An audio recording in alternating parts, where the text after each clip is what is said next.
রমজানকে স্বাগত জানিয়ে দ্রব্যমূল্যের ঊর্ধ্বগতি প্রতিরোধ, দেশের আইন শৃঙ্খলা রক্ষার দাবিতে খেলাফত মজলিস ঢাকা মহানগরী দক্ষিণ কর্তৃক আয়োজিত আজকের এই সমাবেশের সম্মানিত প্রধান অতিথি আমিরে মজলিস মাওলানা আব্দুল বাসিত আজাদ, বিশেষ অতিথি সংগঠনের সম্মানিত যুগ্ম মহাসচিব অধ্যাপক আব্দুল জলিল সহ কেন্দ্রীয় নেতৃবৃন্দ, ছাত্র নেতৃবৃন্দ, সম্মানিত নগরবাসী, আমাদের দুঃখে লজ্জায় মাথা নত হয়ে আসে।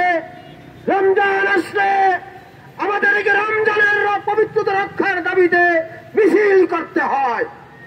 আমরা সরকারকে আহ্বান জানাবো, রমজান আগত, তাই সব ধরনের অশ্লীলতা, বেহায়াপনা সব বন্ধ করতে হবে। যদি আপনারা করতে ব্যর্থ হন, খেলাফত মজলিস দেশবাসীকে নিয়ে সব ধরনের বেহায়াপনা বন্ধ করতে রাজপথে নেমে আসবে।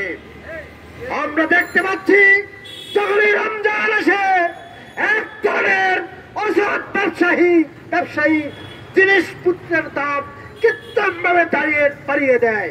আমরা সরকারকে আহ্বান করব, অসৎ ব্যবসায়ী যারা মজুতদার তাদেরকে প্রতিহত করুন। এদেশের সাধারণ মানুষ শান্তিপূর্ণভাবে সুন্দরভাবে সিয়াম সাধনে আত্মনিয়োগ করতে চায়। এদেশের সাধারণ মানুষ যাতে সহনীয়ভাবে কম মূল্যে জিনিসপত্র ক্রয় করে রোজা রাখতে পারে সেই ব্যবস্থা আপনারা করবেন।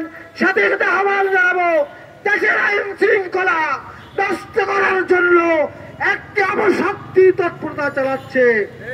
সরকারকে আহ্বান করবো, এই অপশক্তি যাতে মাথা চারা দিয়ে দাঁড়াতে না পারে সেই বিষয়ে আপনারা খেয়াল রাখবেন। যে দুর্নীতিবাজ, চাঁদাবাজ তাদেরকে অবশ্যই প্রতিহত করবেন। সংগ্রামী নগরবাসী, সংগ্রামী ভাইয়েরা, আপনারা যারা মিছিলে এসেছেন আপনাদের সবাইকে আমরা স্বাগত জানিয়ে আজকের মিছিল এখানেই শেষ করছি।